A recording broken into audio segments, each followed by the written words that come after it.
예수소망교회 주일예배 말씀입니다. 야고보서 3장 13절에서 18절까지 말씀으로 하나님이 주시는 참된 지혜.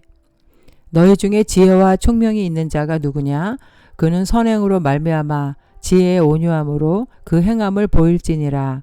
그러나 너희 마음속에 독한 시기와 다툼이 있으면 자랑하지 말라. 진리를 거슬러 거짓말을 하지 말라. 이러한 지혜는 위로부터 내려온 것이 아니요 땅 위의 것이요 정욕의 것이요 귀신의 것이니 시기와 다툼이 있는 곳에는 혼란과 모든 악한 일이 있음이라. 오직 위로부터 난 지혜는 첫째 성결하고 다음에 화평하고 관용하고 양순하며 긍휼과 선한 열매가 가득하고 편견과 거짓이 없나니 화평하게 하는 자들은 화평으로 심어 의의 열매를 거두느니라. 오늘 야고보서는 지혜에 대한 말씀을 우리에게 주고 있습니다. 하나님이 주신 참된 지혜가 무엇인지 얘기하면서 그 거짓된 지혜, 사단이 주는 지혜와 하나님이 주는 지혜가 어떤 지혜인지를 설명해 주고 있습니다. 이 세상은 아담 이후에 인간의 타락으로 인해서 죄악이 관영한 어둠의 세상이 되어가고 있습니다. 인간이 하나님이 주시는 참된 지혜, 즉 선한 지혜가 아닌 사단이 주는 악한 지혜, 거짓 지혜를 가지고 있기 때문에 이러한 일이 발생하는 것입니다. 사단의 역사는 인간끼리 서로 분열과 갈등을 일으켜서 멸망시키려는 목적을 가지고 있습니다. 갈라디아서 5장 14절에서 15절에 보면 온 율법은 내 이웃 사랑하기를 내 자신과 같이 하라 하신 한 말씀에서 이루어졌나니 만일 서로 물고 먹으면 피차 멸망할까 조심하라. 결국 사단의 역사는 우리를 서로 물고 먹고 피차 멸망하게 하는 것이 목적인 것이죠. 아담을 유혹했던 사탄은 인간에게 하나님과 같아지려는 마음, 즉 교만한 마음을 가지게 해서 하나님에게서 멀어지게 했고 또 그래서 영원한 생명을 얻지 못하게 하였습니다. 그리고 인간과 인간의 관계에서도 시기와 질투를 유발시켜서 물질과 명예를 얻기 위해 끊임없이 경쟁하고 서로를 깎아내리는 무시하는 그런 마음도 갖게 해서 안식과 평안이 없는 그런 불안한 삶을 살게 하는 것이죠. 그러나 하나님께서 우리 인간을 창조하신 목적은 우리 인간이 주인이 되고 우상이 되는 것이 아니라 결국 우리 인간을 창조하신 하나님만을 경배하고 섬기는 것입니다. 그리고 하나님이 창조한 인간끼리는 서로 각각 그 하나님이 주신 은사와 달란트의 양대로 서로 사랑하고 협력해서 이 땅에 하나님의 나라를 세우며 확장시키는 것이 우리의 사명인 것이죠. 그래서 요한일서 3장 23절에도 보면 그의 계명은 이것이니 곧 그 아들 예수 그리스도의 이름을 믿고 그가 우리에게 주신 계명대로 서로 사랑할 것이니라. 이 세상에서 행복한 삶을 살아갈 수 있는 비결은 바로 하나님이 주시는 참된 지혜를 소유하고 서로 사랑하는 것입니다. 잠언서 8장 34절에도 보면 누구든지 내게 들으며 날마다 내 문 곁에서 기다리며 문설주 옆에서 기다리는 자는 복이 있나니 대저 나를 얻는 자는 생명을 얻고 여호와께 은총을 얻을 것임이니라. 그러나 나를 잃는 자는 자기의 영혼을 해하는 자라. 나를 미워하는 자는 사망을 사랑하느니라. 이렇게 말씀하고 있습니다. 오늘 말씀을 통해서 하나님이 주시는 참된 지혜가 무엇이고 또 우리가 어떻게 그 지혜를 구별할 수 있는지 이런 하나님의 참된 지혜를 얻고 이 땅에서도 우리가 평안과 행복을 누리며 또 하나님 나라를 확장하는 데 힘쓰는 복된 성도님들 되시기를 주님의 이름으로 축원드립니다. 그러면 우선 먼저 참 지혜가 무엇인지 알아보겠습니다. 13절에 보면 너희 중에 지혜와 총명이 있는 자가 누구냐? 그는 선행으로 말미암아 지혜의 온유함으로 그 행함을 보일지니라. 결국 참 지혜는 선행으로 말미암아 그 지혜의 온유함을 보이는 자라고 말씀하고 있습니다. 당시 이 교회 초대교회도 자기가 지혜롭고 총명하다고 자랑하는 사람들이 있었는데 그러한 사람은 바로 선행, 그 온유함 속에서 나오는 행동으로 그 지혜가 참된 지혜라는 것을 입증해야 된다고 말씀하고 있습니다. 우리가 믿음이라고 하면은 지식적으로만 알고 있는 믿음, 그것에 머무르는 것이 아니라 행함으로 그 믿음이 나타나야 한다고 말하고 있습니다. 행함이 없는 믿음은 무가치할 수밖에 없다고 야고보서 2장 26절에 영혼이 없는 몸이 죽은 것 같이 행함이 없는 믿음은 죽은 것이니라. 야고보는 이렇게 설명하고 있습니다. 영혼 없는 몸이 아무 소용이 없듯이 믿음이 행함으로 나타나지 않으면 아무런 구원의 능력을 가질 수 없다는 것입니다. 그래서 야고보는 믿음이 있다면 사랑의 행동을 이웃에게 행해야 한다고 설명하고 있고, 예수님의 그 산상수훈에서처럼 마태복음 5장 16절에 이같이 너희 빛이 사람 앞에 비치게 하여 그들로 너희 착한 행실을 보고 하늘에 계신 너희 아버지께 영광을 돌리게 하라. 이렇게 행함을 강조하고 있는 것입니다. 그리고 마태복음 7장 18절에도 좋은 나무가 나쁜 열매를 맺을 수 없고 못된 나무가 아름다운 열매를 맺을 수 없느니라. 그 사람의 삶 속에 선한 열매가 맺히는 자는 바로 하늘로부터 오는 참된 지혜를 받은 자이지만, 그 사람의 삶 속에 시기와 다툼, 이런 악한 열매가 맺히는 자는 자기 입으로 스스로 자기가 아무리 지혜롭다고 자랑해도 그 지혜는 귀신의 것이라고 설명합니다. 여기 15절에도 이러한 지혜는 위로부터 내려온 것이 아니요 땅 위의 것이요 정욕의 것이요 귀신의 것이라고 설명하고 있습니다. 여기서 지혜라는 단어는 유대인들이 그 당시에 하나님에 대한 그 지식을 바탕으로 해서 지식을 소유한 자를 지혜롭다라고 말했습니다. 그래서 당시의 교사들은 이러한 지적 능력을 많이 가진 자들, 하나님의 말씀을 많이 아는 자들이 지혜롭다라는 소리를 들었고, 총명이라는 단어는 경험, 이해력을 말하는 것으로서 특정한 경험적인 지식, 전문적 분야의 그 이해력을 설명합니다. 그러나 여기서 야고보서가 말하고 있는 것은 아무리 하나님의 말씀을 많이 알고 또 그 말씀을 이해하고 그래서 총명이 있다고 해도 성령으로 거듭난 그리스도인으로서의 삶의 열매가 없다면, 행동으로 입증되지 않는다면 그들의 지혜와 지식은 무가치한 것이라고 설명하고 있는 것입니다. 보통 사람들은 이 지혜를 어려운 문제를 해결하는 어떤 능력의 정도로만 알고 있지만은, 성경에서 말하는 오늘 그 야고보서에 말하는 지혜란 행함과 더불어 그 행함 속에 온유함에 있어야 된다고 말하고 있습니다. 즉 지혜의 온유함도 강조하고 있는데, 여기서 지혜의 온유함이라는 것은 사람의 밖으로 드러나는 선한 행위가 그 사람의 내적인 온유함의 기질 속에서 나올 수 있다는 것을 설명하는 것이죠. 즉 그 사람의 마음의 온유함이 자연스럽게 외적인 선행으로 나온다는 것입니다. 마태복음 11장 29절에도 나는 마음이 온유하고 겸손하니 내게 배우라 라고 예수님께서 말씀하심으로 인해서 우리 그리스도인들은 이런 온유함과 겸손함을 우리 성품 속에서 가져야 된다고 예수님은 말씀하시고 있습니다. 그래서 자신이 아무리 탁월한 지혜와 지식 그 밖에 많은 은사를 소유했다고 할지라도 그 사람의 내면의 마음속에 온유함에서 선행이 나타나지 않는다면은 결국 그는 그 지혜가 참된 지혜가 아니고 결국 그 갖고 있는 지식과 지혜의 그 총명함이 사람을 해롭게 하는데 사용될 수밖에 없다는 것을 설명하고 있습니다. 여기서 지혜와 총명은 반드시 선행과 내면의 온유함 속에서 나와야 한다고 강조함으로써 결국 참된 지혜를 소유하신 예수님도 우리 인간을 사랑하시면서 십자가의 순종으로 하나님의 지혜가 우리에게 구원을 받게 하신 것입니다. 그렇다면 이 참된 지혜가 그 사람의 내면의 온유함을 통한 행함으로 증명되는 것이 참된 지혜라면 세상의 지혜는 무엇인지 14절부터 16절까지 설명하고 있습니다. 즉 보통 세상 사람들이 지혜라고 믿는 것을 여기서 말하는데, 그러나 너희 마음속에 독한 시기와 다툼이 있으면 자랑하지 말라. 진리를 거슬러 거짓말을 하지 말라. 이러한 지혜는 위로부터 내려온 것이 아니요 땅 위의 것이요 정욕의 것이요 귀신의 것이니 시기와 다툼이 있는 곳에는 혼란과 모든 악한 일이 있음이라.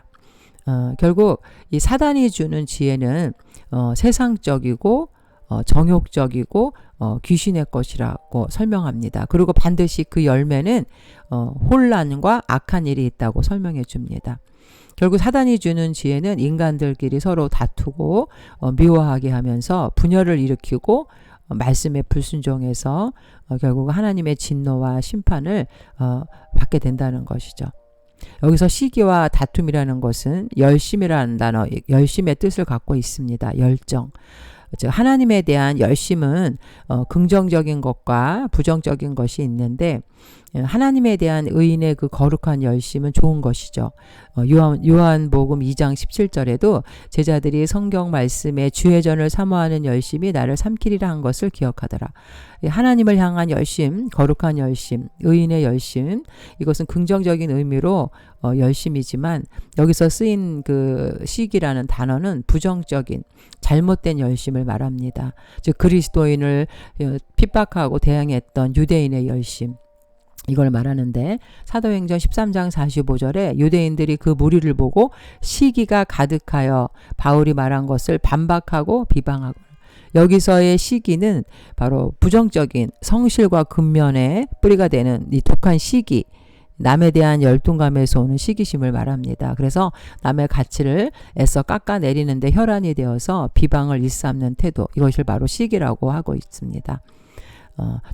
그리고 여기서 다툼이라는 것은 강한 당파, 나누는 거, 자기의 뜻을 내세우기 위해서 저급한 그런 방법도 불사하는 이기적인 태도를 말하는데 결국 당을 짓고 분리를 일으키는 이 다툼을 설명하고 있습니다. 갈라디아서 5장 20절에도 당 짓는 것으로 번역되어 있는데 다툼이란 우상숭배와 주술과 원수 맺는 것과 분쟁과 시기와 분냉과 당 짓는 것과 분열함과 이담과 당시 교회 안에는 독한 시기와 다툼으로 인해서 이기적인 사람들, 야심이 가득한 사람들 중에는 자기가 지혜롭다고 자랑하는 자들이 많이 있었습니다. 그러나 그들이 보여주는 이 독한 시기와 다툼 자체는 이미 그들의 지혜가 거짓된 것을 보여주는 것이죠. 왜냐하면 이러한 행동은 그 사람의 진리의 가르침과 위배되기 때문입니다. 당시에 그 교사들이 교회 안에서 자기네 지혜와 지식을 자랑하면서 시기심으로 인해서 다툼을 일으키는 자들이 많이 있었는데 그것에 대해서 야고보는 진리를 거스려 거짓말을 하면 안 된다. 그리고 그가 가르치고 있는 진리에 다툼을 갖고 있다면 그것은 진정한 진리가 아니다는 것을 설명하고 있는 것이죠. 여기서 세상적인 지혜라고 또 설명하고 있는데 세상적이라는 말은 하나님과 관계없는 지혜, 오류를 범하기 쉬운 그런 지혜입니다. 결국 세상의 시각만을 기준으로 삼아서 사용되는 불완전한 지혜를 말하는데 세상의 기준은 언제든지 쉽게 변하는 상대성을 갖고 있기 때문에 땅의 일을 생각하는 자요. 결국 빌립보서 3장 19절에는 이 세상적인 지혜라는 것을 이렇게 설명합니다. 그들의 마침은 멸망이요 그들의 신은 배요 그의 영광은 그들의 부끄러움에 있고 땅의 일을 생각하는 자라. 즉 신앙적인 면에 관심이 없는 그런 세상의 지혜를 말하죠. 그리고 정욕적이다라는 말은 푸시키케라고 호흡, 숨 이걸 말하는데 욕구와 정욕에 복종하면서 감각적인 본성에 의해 지배받는 영혼을 정욕적이라고 설명합니다. 즉 짐승들의 그 본능적인 욕망에 의해 지배되어 살아가는 사람이죠. 이런 사람들은 성령이 결여된 상태를 갖고 있습니다. 그래서 갈라디아서 5장 21절에는 투기와 술취함과 방탕함과 또 그와 같은 것들이라 전에 너희에게 경계한 것 같이 경계하노니 이런 일을 하는 자들은 하나님의 나라를 유업으로 받지 못할 것이요. 그리고 귀신의 것이라는 것은 악한 영을 닮았다. 그래서 표준세 번역에는 악마적인 것이라고도 설명이 되어 있습니다.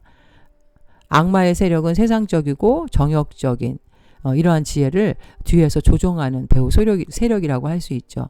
즉 마귀는 사람들에게 이 시기심과 이기적인 야망을 품도록 부추기고 평화로운 공동체를 파괴하는 데 혈안이 되어 있습니다. 결국 마귀의 지혜는 하나님과 독한 시기와 다툼이 생산해내는 그런 해악의 결과들, 혼란과 그 결과가 결국 혼란과 악한 일이죠. 여기서 혼란이란 무질서한 상태를 말하고 마음의 평정이 없는 것. 그래서 결국 사람들에게 혼란과 다툼을 초래하는 것을 말합니다.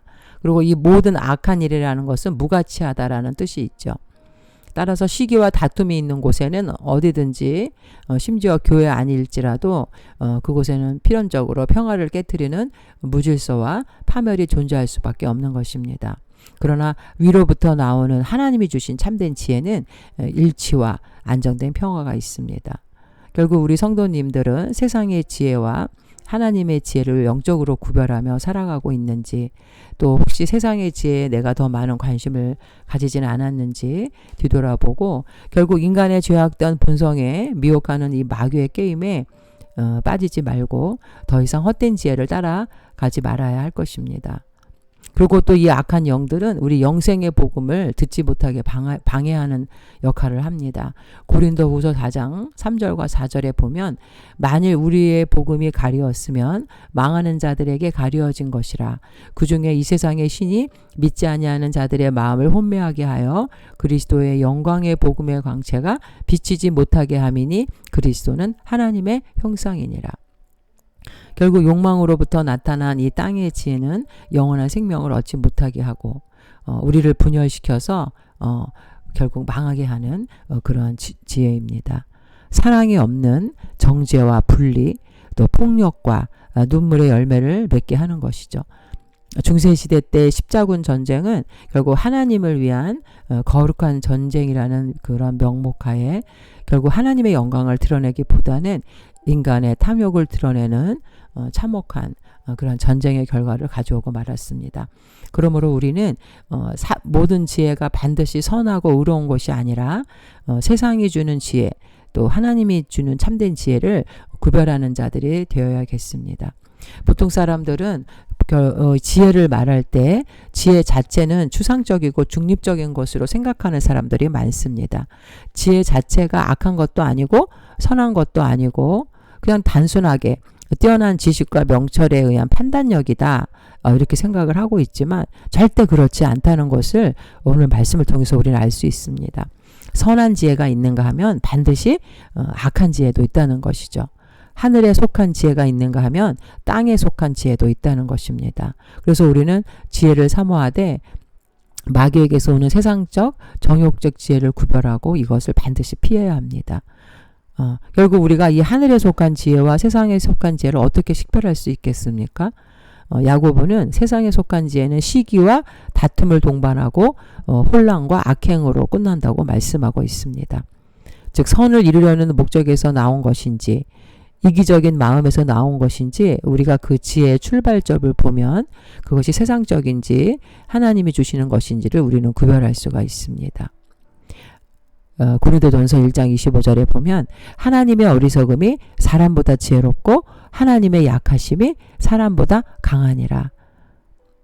28절에 보면 하나님께서 세상에 천한 것들과 멸시받는 것들과 없는 것들을 택하사 있는 것들을 폐하려 하시나니 이는 아무 육체도 하나님 앞에서 자랑하지 못하게 하려 하심이라. 결국 인간의 지혜, 하나님의 지혜를 따라갈 수가 없다는 것이고, 그러나 또 하나님은 아무리 어리석은 인간이라도 하나님을 경외하는 자를 통해서 참된 지혜를 주시고 사용하신다는 것입니다. 그 다음에 우리가 하늘에서 주시는 참된 지혜가 무엇인지 17절부터 18절까지 내용입니다. 오직 위로부터 난 지혜는 첫째 성결하고 다음에 화평하고 관용하고 양순하며 긍휼과 선한 열매가 가득하고 편견과 거짓이 없나니 이것이 바로 하나님이 주시는 참된 지혜의 속성입니다. 그래서 결국 그 열매가 그 지혜가 맺는 열매는 18절에 화평하게 하는 자들은 화평으로 심어 의의 열매를 거두느니라. 결국 화평을 도모해서 의의 열매를 맺게 하는 것이 하나님이 주시는 참된 지혜라는 것이죠. 결국 위로부터 난 지혜는 이 땅에 근거를 두는 지혜가 아닌 하나님께로부터 얻을 수 있는 지혜를 말합니다. 야고보서 1장 17절에도 온갖 좋은 은사와 온전한 선물이 다 위로부터 빛들의 아버지께로부터 내려오나니 그는 변함도 없으시고 회전하는 그림자도 없으시니라.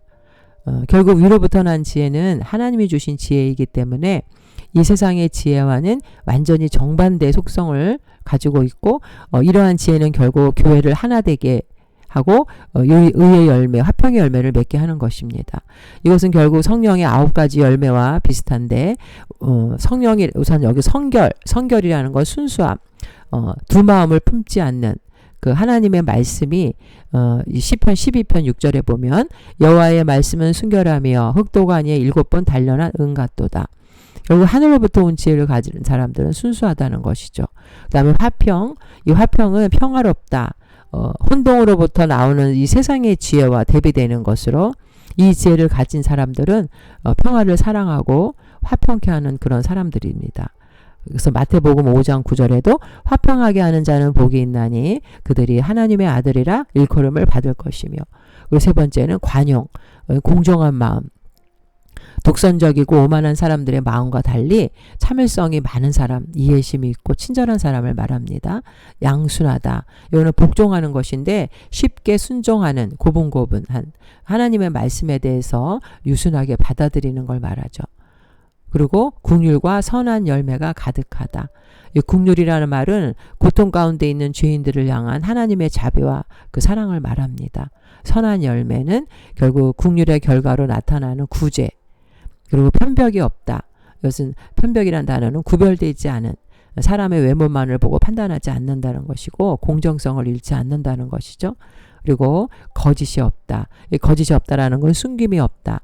바리새인들이 위선을 행하지 않고, 바리새인들처럼 위선을 행하지 않고 오히려 진실하고 거짓이 없는 행함을 말하는데, 이처럼 이 하나님이 주시는 이 참된 지혜 8가지는 하나님이 주시는 거는 교회를 하나로 사랑으로 묶이게 하는 그런 특징들입니다.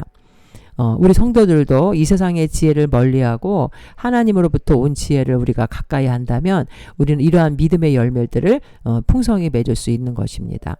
결국 화평케 하는 자들은 의의 열매를 거둔다고 했는데, 이 의의 열매의 개념은 앞에 17절에서 언급했던 8가지 모든 특성들을 설명하고 있는 것입니다.